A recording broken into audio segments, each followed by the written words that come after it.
I had a great dream. Bella and Edward didn't have names then.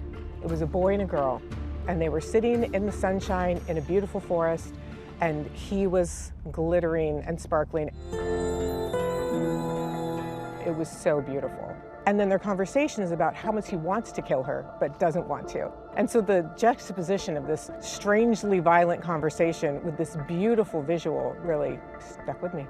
And woke up and I just didn't want to forget it, so I wrote it down and never stopped writing. What she put on paper became the Twilight Saga, the series that took the world by storm. It's the tale of Bella Swan, a shy girl moving to a small, rainy town and falling for Edward Cullen, a classmate with a dark secret. Vampire. Women like a little danger in their men. Yes, we want them to be able to be dangerous, but we want them to be dangerous to everyone but us. We want to be the safe one, right? Tonight, author Stephenie Meyer is sitting down for a rare interview on the series that made her a household name. If I could do another run at it, 100% I'd do it. What would you change? And we'll take a trip back to where it all began, Forks, Washington, where Bella Swan and the Cullens called home, and where fans go to pay homage. I get chills looking around and being like, I've actually made it to Forks. What made you pick Forks? I mean, literally, because I Googled the rainiest place in the US, and Pacific Northwest showed up, but the name Forks was just so quirky and fun that I was drawn to that, and I thought, this is perfect.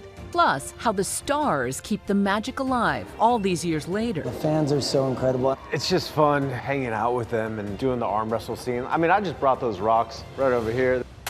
It's the book series that redefined vampires for a generation. I love you! From spooky night dwellers into on-screen teen heartthrobs that dazzle in the daylight.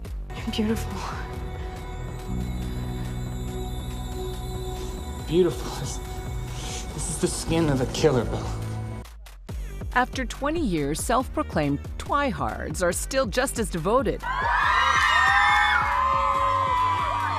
It's the ultimate love story. Edward is the perfect man. He's like the perfect person you could ever imagine, even though he's not really human. I've been here since midnight last night. The books and the movies had some girls debating Team Edward or Team Jacob.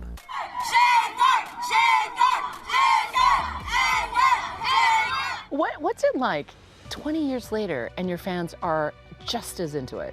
I don't even know how to process that. I wasn't expecting fans when I started this. I was shocked that anyone would want to publish something I'd written. And then to be back here and still have people care, I mean, it's really, really flattering, but I never expect that to last. It's bizarre to me that 20 years later, I'm back here talking to you. The movies becoming one of the most successful franchises of all time, earning $3.3 billion globally, according to Forbes. I really love this movie. It's so nice though, knowing that the movie can like absolutely live up to the hype. We continue to be surprised. I mean, it's just this amount of passion from fans. It's not normal. The movie's now finding new fans in the age of streaming. Why is Twilight so enduring? I think I was able to capture just a little bit of what it feels like to fall in love.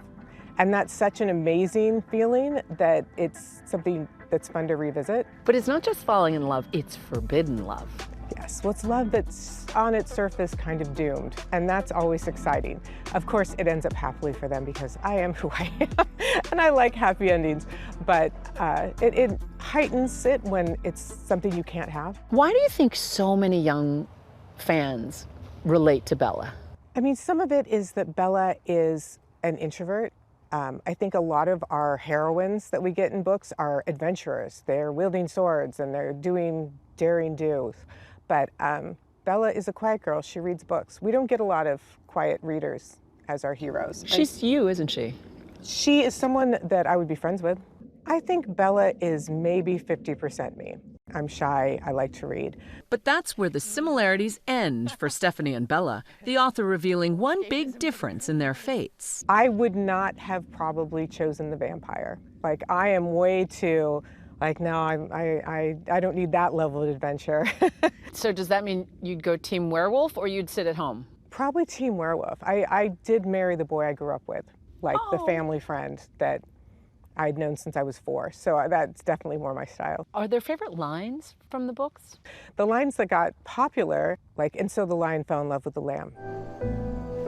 So the lion fell in love with the lamb. Like, I've seen it and heard it a million times, and all of a sudden I'm thinking, maybe I could have done better with that.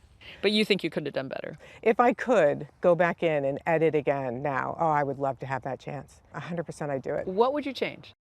I would probably rewrite every line just a little bit. Over 160 million copies of the Twilight saga have been sold worldwide.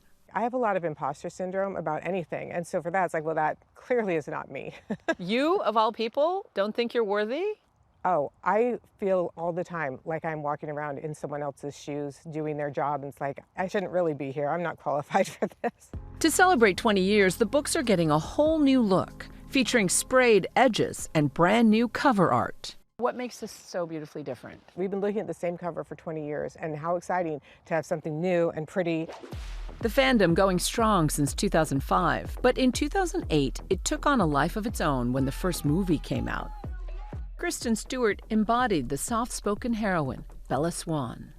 I was unconditionally and irrevocably in love with him. The dreamy and elusive Edward Cullen, portrayed by Robert Pattinson.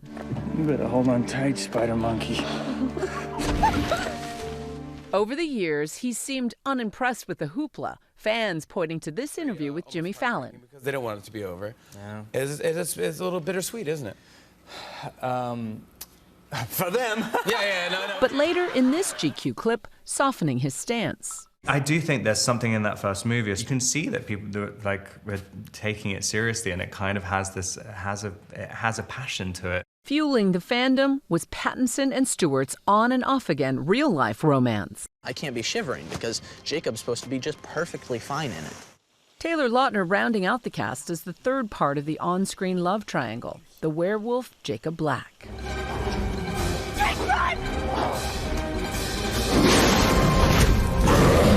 And Hollywood sweetheart Anna Kendrick getting her break in a small part as Bella's friend. Blah, blah, blah. God bless America. You got a speech. Yeah, no, this will be my speech when I want all my friends to throw their diplomas at my head. Thank you. Even now, two of the actors stopping by the 20th anniversary celebration. We've been doing a couple of these conventions, and we just love our characters. We have the best fans in the world. It's a bigger family. All the fans are part of the family, but, you know, the Cullens are this guy. Super fun. Kellen Lutz played the larger-than-life Emmett Cullen. I mean, I just brought those rocks right over here. This is my... I packed them. This is why I checked my bag. I brought Emmett's rock. Whoa, did you see that? Sorry, Emmett. Guess you're not the strongest vampire in the family anymore. It's a lot smaller as you see movies add 10 pounds. So the rock that we arm wrestle on, they're not. They're not. I use all practical, and then we do our arm wrestle scene here. And Peter Facinelli was Carlisle, the leader of the Cullen Coven. I mean, Kellen and I had a little road trip yesterday too, and we played the Twilight soundtrack. Then I got pulled over because you know Cullens drive fast, you know, so I had to be representing. With years to ponder, the two actors still have questions for the brain behind it all. Stephenie Meyer. When are you writing the next book? I want to see Renesmee and Jacob, you know, and they're older, and there was what happens. And I'd love to ask her, but it's like, why do us vampires sparkle? Coming up, we take you to the town behind the tale, how Twilight lives on today in the tiny town of Forks, Washington. And watch what happens when the author talks to one of her biggest fans. Can I get a hug? Oh, thank you. Stay with us.